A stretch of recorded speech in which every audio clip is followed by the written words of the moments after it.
गुड़िया के पिता शहर के जाने माने बिल्डर और काफी पैसे वाले थे। गांव से निकले गुड़िया के पिता ने खूब मेहनत से पैसा कमाया था। उनकी 2 बेटे और 2 बेटी थी। बड़ी की शादी उन्होंने खूब बड़े परिवार में की थी।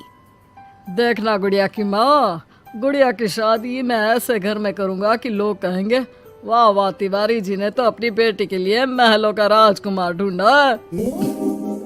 हाँ, तो हमारी गुड़िया दिखने में भी है बिल्कुल गुड़िया सी। तभी गुड़िया की भाभी वहाँ आ जाती है। बस दिखने में ही गुड़िया जैसी है, लेकिन जबान तो पूरी 100 गज की बूढ़ी अम्मा जैसी है। अरे फिर बोली तू, गरीब घर की लड़की अमीर घर का लड़का पटा लिया, वरना तो हम अपने बेटे के लिए भी अंबानी से कम की बहू ना लाते। अरे बस करो, ऐसे बात नहीं करते बहू से। वैसे बहू बोल तो ठीक ही रही है, तुम्हारी गुड़िया को बोलने की तमीज ही नहीं है।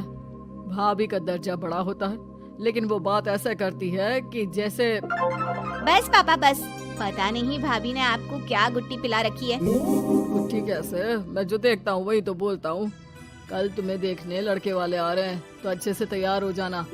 एमपी के बड़े लोग हैं, ऐश करोगी अगर लड़के ने पसंद कर लिया तो। और हम लोग चैन की सांस लेंगे। ये घर मेरा भी है, अंदर जाकर काम करो।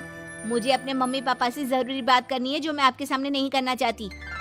भाभी पैर पटकती अंदर चली जाती है, लेकिन उसके कान गुड़िया के पास ही होते हैं। देखिए पापा, शादी तो हम नवीन से ही करेंगे। क्या है ना कि वो पसंद है हमें। अब ये नया किरदार कहाँ से आ गया? क्यों गुड़िया के माँ, नजर नहीं रखी जाती क्या बेटी पर? अरे माँ है हम, कैमरा नहीं जो 24 घंटे रिकॉर्डिंग मोड में ऑन रहेंगे। और हाँ, ये नवीन कौन है, कितने करोड़ का टर्नओवर है? देखो अम्मा, साफ साफ बता रहे हैं। वो क्या है ना, हमको पता नहीं है कि क्या है कैसा है।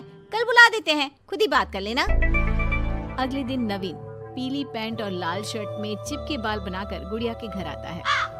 वाह भाई वाह, अरे ये सोफे का कितना बड़ा गुदगुदा है, धस ही गए हम तो पूरा अंदर। तभी वहाँ नौकर पानी लेकर आता है। सर, आप चाय लेंगे या कॉफी? अरे होने वाले दामाद हैं हम, समझे? चाय कॉफी नहीं, सीधा खाना पूछो। वैसे एक काम करो, वो काजू होता है ना, उसको जरा देसी घी में अच्छे से तल कर ला दो, ठीक है? हाँ, और हाँ, बादाम को पीस कर दूध में उबाल कर वो भी ले आओ साथ में, ठीक है? जी बोलिए, तो साथ में सोने का बिस्कुट भी ले आऊं? नवीन समझ जाता है कि नौकर उसकी फिरकी ले रहा है। अरे हट, चल जा अंदर, और जो बोला है वो पहले लेकर आ। नौकर के जाने के बाद नवीन पूरे घर को ध्यान से देखता है।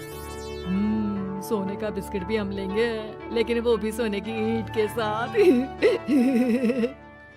तभी गुड़िया के पापा आ जाते हैं। तो तुम हो नवीन, क्या करते हो वैसे? एक काम का तो ऐसा है ना ससुर जी, जैसे ही शादी होगी आप जो 8-10 लाख हम पर न्योछावर करेंगे ना, हम उसी से कोई बिजनेस भी खोल लेंगे। गुड़िया को बिठाएंगे काउंटर पर और हम देखेंगे मार्केट सन्नत से, क्या समझे? बड़ा लोकल हो तुम, ये बोली कैसी बोल रहे हो? अरे पापा कुछ नहीं, मजाक कर रहा है। ये इंग्लिश इतनी अच्छी बोलता है कि समझो अंग्रेज भी शर्मा जाए। आपका टेस्ट ले रहा है पापा? ना ना, मैं फेल भी हो जाऊं इस टेस्ट में तो कोई प्रॉब्लम नहीं है, लेकिन इस लड़के से तेरी शादी कतई नहीं होने दूंगा। टक से बोलता है ये बुड्ढा तो, टक से। सुन, भाग कर शादी कर लेंगे तो क्या कर लेंगे? अच्छा रुको ना, मैं जल्दी से 2 कपड़े बांध कर ले आती हूँ। हाँ, और वो माँ के गहने भी। कौन से वाले, हीरे वाले या सोने वाले? मिक्स कर देना, देख लेंगे। और हाँ, नीचे खड़े हैं हम फटफटिया लेकर, स्टार्ट कर रहे हैं, जल्दी से आ जाओ, ठीक है? ओके, अभी आते हैं हम। बस बस, बहुत नाटक हो गया तुम दोनों का। तो रिश्ता पक्का समझे ना? हाँ हाँ, बस भागना मत, नाक कट जाएगी मेरी। तभी वहाँ भाभी आ जाती है, हाथ में मिठाई की थाली लेकर। लीजिए, मुंह मीठा कर लीजिए। इतनी सुंदर नाकरानी रखी है। ये नाकरानी नहीं, भाभी है मेरी। वो पर्दा दिख रहा है ना, उसी के पीछे रहती है ज्यादातर। बाकी उनका रूम तो ऊपर के फ्लोर पर है। पर्दे के पीछे क्यों? अरे वहाँ से इनका अपना ब्रॉडकास्ट चैनल चलता है ना, कौन आया कौन गया, किसने क्या बात की, इसकी सारी रिपोर्टिंग पूरे दिन करके रात में ये हमारे घर का बुलेटिन टेलीकास्ट करती है। तुम्हारा हो गया क्या? तो ये लो मिठाई खा लो। खैर गुड़िया की शादी हो जाती है नवीन से। शादी के बाद गुड़िया नवीन के घर आती है। अरे यार कहाँ ले आए, अपने घर कब ले चलोगे? अरे यही तो घर है हमारा किराए का, और कहाँ ले जाएंगे तुमको?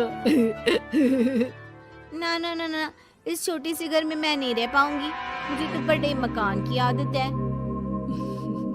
सही आदत है बिटिया।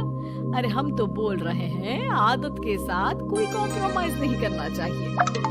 जाओ कल जाओ अपने पिताजी के पास और उन्हें अपनी समस्या बताओ। अरे तिवारी बिल्डर का तो नाम चलता है, दुनिया को घर दिलाते हैं, अपनी बेटी को कैसे छोड़ देंगे इस छोटे से घर में? होता भी वही है। गुड़िया के पापा उसे एक मकान ले देते हैं। देखिए पापा जी, आपने गुड़िया दीदी को शादी में लाखों दे दिए, मैंने कुछ नहीं कहा, आपकी बेटी है, लेकिन ये तो रुकने का नाम ही नहीं ले रही है। अब घर भी ले लिया। अरे कितना देना है, कब तक देना है? तेरे पेट में क्यों दर्द हो रहा है? मेरी बेटी है, जितना चाहेगी जितना मांगेगी उतना दूंगी। उधर गुड़िया के ससुराल में, मैं आज नाश्ते में कुछ हेल्दी लूंगी, मेरे लिए कोई कुक है क्या? जो है मैं ही हूँ, बताओ क्या खाना है? सारा दिन तो मैं घर पर ही रहता हूँ। क्यों, काम पर नहीं जाओगी क्या? अरे काम किसके पास है, मेरे पास तो कोई काम ही नहीं है। अरे कैसी बात कर रहा है बेटा, तिवारी जी की बेटी से शादी की है, कोई मजाक थोड़ी ना है। बस फिर क्या था, गुड़िया फिर पहुंच जाती है पिता के पास और नवीन को काम पर लगाने को कहती है। नहीं नहीं, अपने बिजनेस में जवाई को घुसाने की कोई जरूरत नहीं है पापा जी। बात तो ठीक बोल रही है तेरी भाभी, इस बार उसे बोल दे कि मैं कोई मदद नहीं कर पाऊंगा। गुड़िया वापस ससुराल आकर नवीन को पिता की बात बताती है। ठीक है, फिर तेरा भी क्या काम है, निकल यहाँ से। जब तुम्हारे पिता दामाद को नौकरी नहीं दे सकते तो क्या कर सकते हैं? हाँ? वो गुड़िया का सामान देकर उसे बाहर करने ही वाला होता है कि सामने गुड़िया के पिता आ जाते हैं। वो सामान लेकर क्यों जाएगी? मकान मैंने भले ही दिया है, लेकिन मकान का नाम मेरी बेटी का है, तुम्हारा नहीं। तो सामान के साथ अपनी बूढ़ी माँ को उठाओ और निकलो यहाँ से। कैसी बात कर रहे हो ससुर जी? मैं तो मजाक कर रहा था। अब तो बड़े मकान में रहने की आदत हो गई है समधी जी। देखिए अभी तो मैं जा रहा हूँ, लेकिन शादी में जो कैश दिया था उसका सारा हिसाब लेकर कल दफ्तर में आ जाना। और हाँ, मेरी बेटी को जरा सी प्रॉब्लम हुई तो कहते हैं ना, घी सीधी उंगली से ना निकले तो उंगली टेढ़ी कर लेनी चाहिए।